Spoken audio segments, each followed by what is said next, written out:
हमारे बीच में एक बहुत ही युवा साथी हमारे साथ जुड़े हुए हैं जो कि लॉ की पढ़ाई कर रहे हैं, लॉ स्टूडेंट है।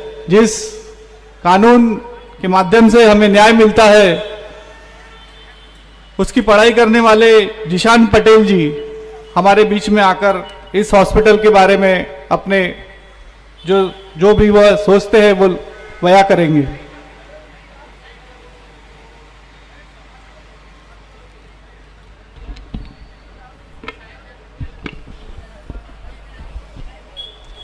यहाँ पर मौजूद सभी बुजुर्ग नौजवान और माँ बहनों की सलामती की दुआ करता हूँ। मैं आपको बता दूं कि मेरा पहला स्पीच में मेरे हाथ और पैर कांप रहे थे, लेकिन मेरी जबान से निकला हुआ हर एक शब्द छात्र और छात्राओं का दिल जीत रहा होता। तो मैं उम्मीद करता हूँ कि आज भले ही मेरे पैर कांपे, हाथ कांपे या जबान लड़खड़ाए, लेकिन मेरी जबान से निकला हुआ हर एक शब्द आपके दिल जीत रहा होगा। शुरू करता हूँ उस जात के नाम से जो बड़ा रहीम और रहमान है। तादाद भी तुम्हारी, लश्कर भी तुम्हारा, तुम झूठ को सच लिख दो, अखबार भी तुम्हारा। कि तादाद भी तुम्हारी, लश्कर भी तुम्हारा, तुम झूठ को सच लिख दो, अखबार भी तुम्हारा। कि इन अंधेरों का जिगर चीर कर नूर आएगा, इन अंधेरों का जिगर चीर कर नूर आएगा। तुम हो अगर फिरौन तो मूसा भी जरूर आएगा। मैं और आप यहाँ एक खास मकसद के लिए जमा हुए, शिंदे और फडणवीस की साजिश से इस बाबा साहेब आम्बेडकर हॉस्पिटल को बचाना। लेकिन मैं पहले आपको इस भाजपा सरकार की नीतियों से अवगत कराना चाहूंगा कि 2014 में भाजपा का नारा था सबका साथ और सबका विकास। नरेंद्र दामोदर दास मोदी को सबका साथ तो मिला और इन तानाशाहों ने पूरी बहुमत के साथ सरकार बनाई, लेकिन सबका विकास तो नहीं, विनाश जरूर हुआ। जो देश अमन और भाईचारे के नाम से जाना जाता था, आज उसी देश को सांप्रदायिकता की आग में झोंक दिया गया। कहीं मस्जिद जलाई, कहीं चर्च तोड़े, तो कहीं मदरसों के नाम से गंदगी राजनीति की गई। और आज कमजोर तबके से आने वाले मुसलमानों की मॉब लिंचिंग की गई, तो कई दलित समाज के भाइयों पर पेशाब की गई। और ये आग देखते ही देखते पूरे देश में फैल गई। हमने महाराष्ट्र जलते हुए देखा, हम मणिपुर जलते हुए देख रहे हैं।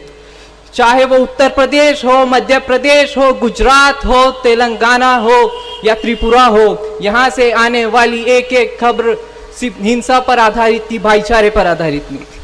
और ये जो कहते थे कि अच्छे दिन आने वाले हैं, हमने इनके राज में बदतर से बदतर दिन देखे। आज कास्टिज्म अपने उरूज पर पहुंच गया। तो कहीं नारे लगते हैं कि पिछड़ों की दुकानों से सामान मत लो, तो कहीं वादे किए जाते हैं कि माइनॉरिटीज के रिजर्वेशन को खत्म कर दिया जाएगा। ये सब तो कहने और सुनने की बातें, लेकिन आज माइनॉरिटीज को स्कॉलरशिप के बजट को आधे से भी आधा कर दिया गया। तो कहीं पिछड़ों के इलाकों में डेवलपमेंटल प्रोजेक्ट्स रोक दिए गए। आज हमारे इलाकों में कचरे की गाड़ी नहीं, पीने को साफ पानी नहीं, कचरे की गाड़ी नहीं, पीने को साफ पानी नहीं, बच्चों को अच्छी शिक्षा नहीं, स्वास्थ्य नहीं, और ना ही चलने को पक्की सड़कें मिली। और कहते हैं अच्छे दिन आ गए। ये दिन सिर्फ उद्योगपतियों के थे, मेरे और आपके नहीं। और आज मैं और आप यहाँ बाबा साहेब आम्बेडकर जी के नाम पे जो बनने वाले हॉस्पिटल को बचाने की लड़ाई में शामिल हुए। बल्कि ये लड़ाई हॉस्पिटल को बचाने तक के सीमित नहीं है, ये लड़ाई हमारे बुजुर्गों के, हमारे बच्चों के अधिकारों को बचाने की लड़ाई है।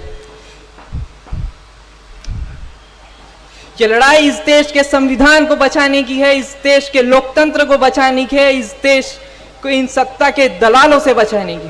और मैं आपसे कहता हूं कि जब ये सत्ता के दलाल इस आंदोलन को खत्म करने के लिए लाठीचार्ज करवाएंगे, तो भागने की कोई जरूरत नहीं है। क्योंकि जनरल डायर ने जब जलियांवाला बाग में गोलियां चलाई थी, तो उससे सवाल किया गया था कि तुमने गोलियां क्यों चलाई, तो जवाब आया था कि पठान पीठ दिखाकर भाग रहे थे। तो उसी भीड़ में से अब्दुल गफार खान उठकर कहते हैं कि अगर पठान पीठ दिखाकर भाग रहे थे तो उनकी पीठ के ऊपर में एक गोली दिखा दो, मुसलमान आजादी की लड़ाई से पीछे हट जाएंगे। 5 दिन तक पोस्टमार्टम चला, 75 पठानों के सीने पर गोली थी, पीठ पर नहीं। तो यह हमारी तारीख है, यह हमारी तारीख है जहां संगीत अंग्रेजों के तलवे चाट रहे थे तो दूसरी तरफ हमारे बुजुर्ग इस देश के लिए अपना खून बहा रहे थे। तो कुछ चंद शेर कहकर मैं आपसे अलविदा लूंगा कि सरफरोशी की तमन्ना अब हमारे दिलों में है, सरफरोशी की तमन्ना अब हमारे दिलों में है, देखना है जोर कितना बाजुए कातिल में है। और एक शेर कहूंगा कि उसूलों पे जो आ जाए तो टकराना जरूरी है, उसूलों पे जो आ जाए तो टकराना जरूरी है, जिंदा हो तो जिंदा नजर आना जरूरी।